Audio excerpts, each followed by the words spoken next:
Let's start with Webflow. Webflow offers a free starter plan that lets you build up to 2 projects with limited features. Great for testing the waters.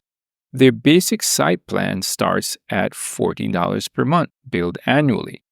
And this is ideal for simple sites without a CMS. For blogs or content driven sites, then the CMS plan is $23 per month, billed annually. E-commerce plans starts at $29 per month and goes all the way up to $212 per month, billed annually. Now on to Framer. Framer also has a free plan, which includes unlimited viewers but limits you to 1 project.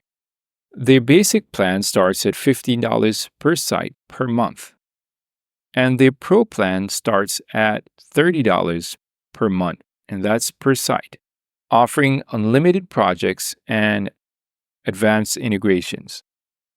All right, so which is best? If you're looking for robust CMS capabilities and a mature e-commerce solution, then I think Webflow offers more depth.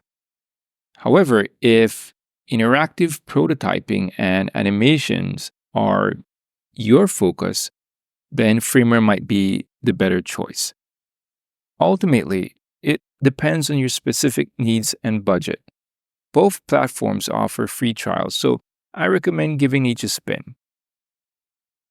If you found this comparison helpful, don't forget to like and subscribe for more insights. Links to both platforms are in the description. Go check them out.